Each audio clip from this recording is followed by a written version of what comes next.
Hello, everyone. Hope you're doing well. I thought I shoot the breeze a little bit with you and don't have anything prepared really, as usual. That's a problem with me. I think of something interesting that I want to share with you that I think it makes sense, and then I forget if I don't write it down, and I don't write it down. I just open the camera. Often I don't write it down. Sometimes I do, if it's elaborate. But anyhow, tonight I thought before I take my usual nightly seaside walk, which usually happens at the end of the night, 10, 11 at night, maybe, depending. I thought I'd share with you some things that I pondered today. And you see, many of you on daily basis write me, and again, despite of all the videos that we have on the YouTube, you feel devastated, you express your sorrow, sadness, depression, and all that, and you wonder how you can get out of it, why it is. And the best way for me to support you and help you is to try to share with you what I think is the reason for you to feeling the way you feel. So through knowledge, you'd be able to understand why your psyche behaves that way, why you feel the way you do. Therefore, you won't be taking it as the way it should be, and you would know the reasons, and you would not be surprised or be, you believe it. So you won't believe it, and you will know that this is just the way you think, and then you will be able to not pay so much attention to it and move on. So for that reason, I want to discuss with you the idea that most of you, human being in general, is in pursuit of psychological security all the time. As elusive as it is, but we tend to think that that is where we can feel protected from all what we call challenges in our daily life, which has been going on for thousands of years, and they haven't changed much. And through past videos, we discussed many different scenarios and explanations about how this psychological security, need for psychological security came up, all the, joining the groups and so on and so forth, conditioning of the consciousness and so on. But tonight we want to talk about it a little bit more down to earth. And that would be the fact that you feel in some things you seem to think that you have found or you're able to attain that elusive psychological security. And some of you find it through relationship, to feel secure, to feel not alone, to feel have a support, to feel things can become permanent. You see, often we may find some moments in life that feels we have attained psychological security. There are moments. And in an attempt to turn that momentary, temporary psychological security to a permanent, that's where the suffering comes from. Because trying to turn any temporary to permanent, like anything else in life, relationship or whatever it is, something that you like, that creates that anxiety and suffering. That it is a chapter in my book, Me, My Psyche, and I, explains this in detail about suffering. But here, when you, at a certain moment, due to certain activity or emotional enjoyment or involvement, you feel that you have attained that elusive psychological security, and you attempt to make it permanent. And some And that would be a moment that you simply are free from every kind of a worry, every kind of anxiety, and you feel secure in life, and the life is continuous and it's never ending and everything is good, and so on and so forth. And that comes when the mind reaches that state that believes in that. That state can be created through meditation, which you're totally out of this world and your mind is not really focused or even involved in any processing of troubles or negativity and so on, and it's in just a wonderful state. And some find it in hallucinations attained through using mind enhancing substances, illegal substances, drugs of some kind, and addiction of some kind. And some find it through certain enjoyment in life, such as maybe, I don't know, activities of sports or something that they like to do, like maybe they like to eat a lot, or a relationship.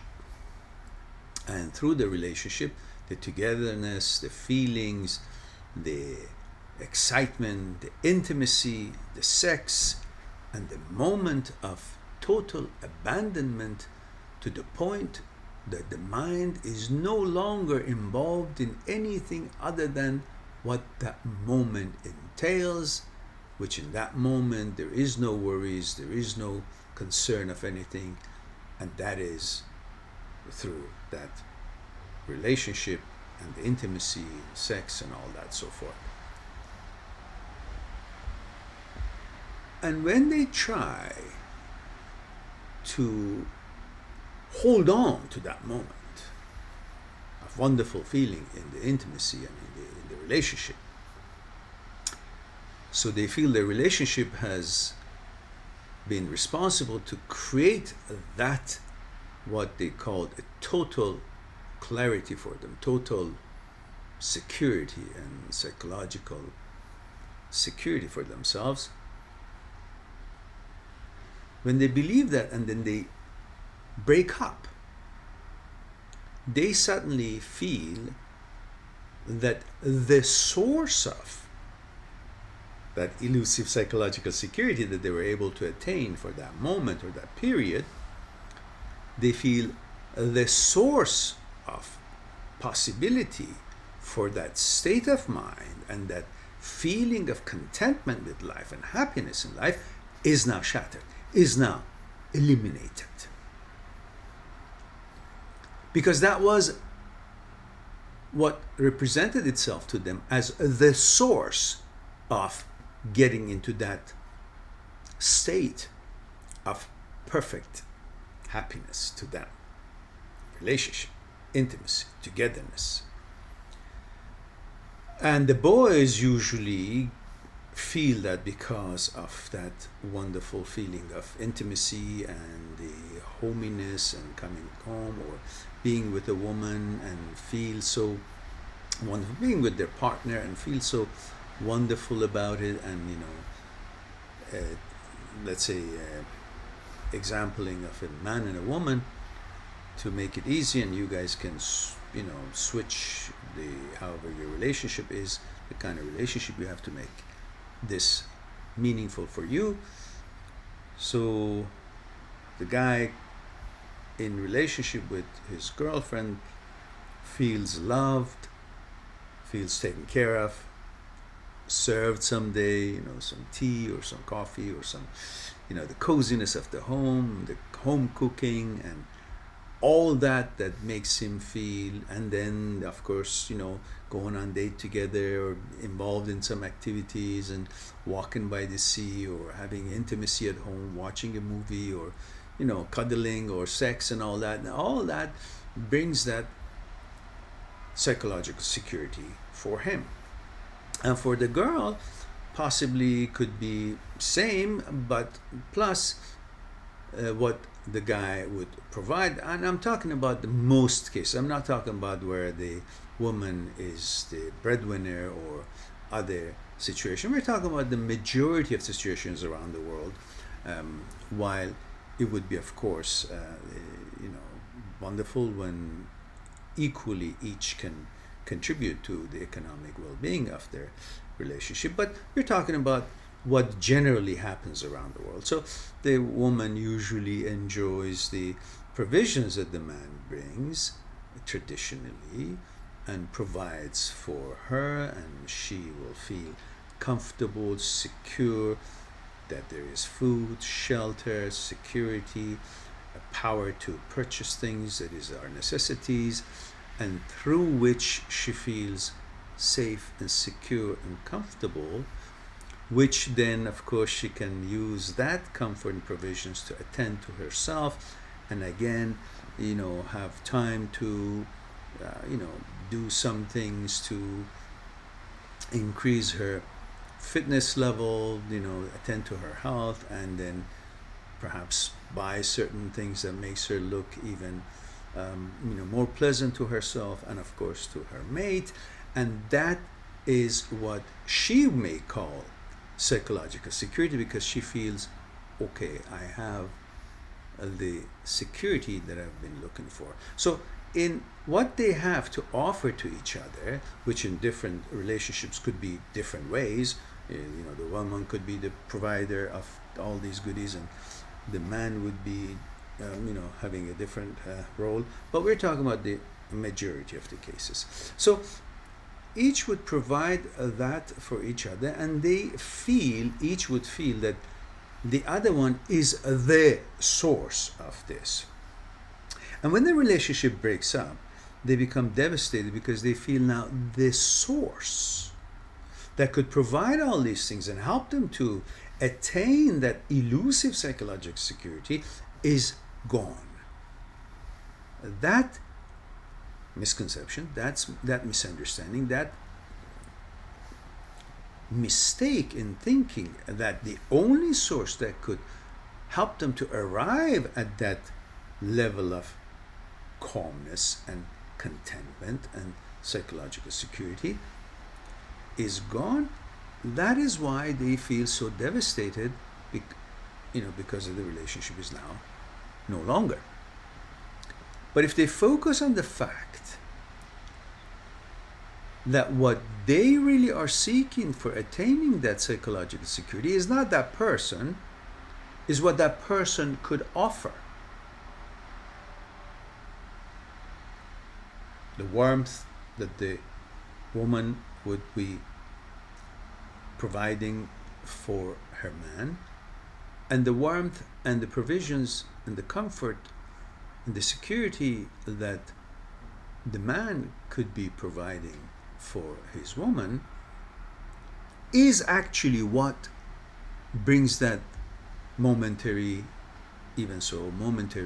psychological security. But they think is the person who's actually providing all these things. So therefore they become devastated when the person is out of their life.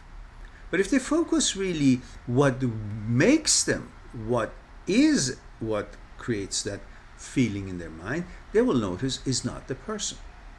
And you try to follow and search and beg and ask for that person who, for whatever reason, right or wrong, left you, to come back to you, is because you think it's the person who can bring you that state of psychological security, instead of thinking is the stuff that you would be gaining through that person being the instrument of providing that what makes you feel psychologically secure is what you should be focusing on.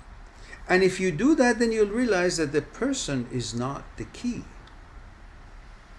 Is the relationship of what you have created between the two of you is. And that what you have created between the two of you takes two to tango, takes two to create. And since you are the major part of it, each one of you for themselves is the major part of this, what you have created in that relationship, you can create that with another person who can obviously provide the same things that you were benefiting, and through which it would become an instrument through which you could feel that wonderful feeling of contentment, psychological security, the moment that your mind would totally be consumed and involved with your relationship and the pleasure of it, and you would not feel anything else or think about anything else, and therefore you would feel that I'm not worried about anything, no anxiety, total comfort, elusive psychological security attained for that short moment. So again, if you focus on why you want that person, why that person was important, you will see that the person was an instrument. But what you would gain from the relationship and interacting with that person, or what that person was capable of providing, was what would bring that psychological security, which you can create that with another person. The other point I wanted to share with you is that often you are fearful of not being able to create the same with another person, which means you have conjured that up, that belief up, by what you thought in your head. In other words, the process that goes on through your head, which is based on the content of your consciousness, makes you think that all there is in the future is all you can conjure up and imagine right now. And whatever you imagine, that is the future. But that is because you have that virtual reality goggle on your head. So like you have a virtual reality goggle on your head, and you cannot see anything beyond the borders of this goggle, and thinking whatever you see through this goggle is all there is and there can ever be in that what you're watching. Which means if you only think whatever you can conjure up in your consciousness is all that there could ever be in the world, then you think what you're thinking is also the future. In other words, you are trying to bring the future to the now without the actual future having arrived yet, but you feel that what you're thinking, and you believe you're thinking and your thoughts, and you think what you're thinking is the future. And that's why then you got devastated, because you say, wow, my goodness, then there would be no possibility for me to create and have that what I used to have, because my mind tells me that's final. But if you stop really believing what your mind thinks and understand that your mind is limited in information, and there's a world outside of what your mind is conjuring up, and even beyond that, there's things that haven't even come to your life yet, because that would be the real future, then you will relax and know that there could be and there will be another wonderful time in the making and coming. Just because you can't see it now because of what you're thinking and your thoughts doesn't mean that the future will be as you're thinking it now. So don't bring the future to now. Let the now transform itself and project itself as naturally as possible, and see what the waves will bring tomorrow. And let yourself understand that there are waves that you cannot see. When you're looking at the ocean, you can see as far as you can see. But there are waves that started from center of the ocean. They're on their way, but you can't see. And you don't know what they have, what they're bringing you. So don't try to, with your thoughts, limit the future and possibilities to what it is that you know of and you're experiencing of now. The last thing I wanted to share with you is that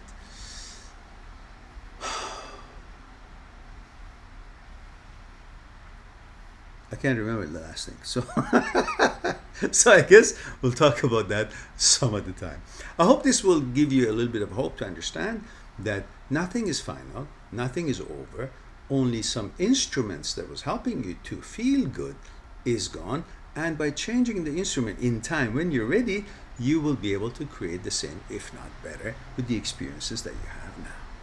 So have a wonderful evening or day, and I'll talk to you soon.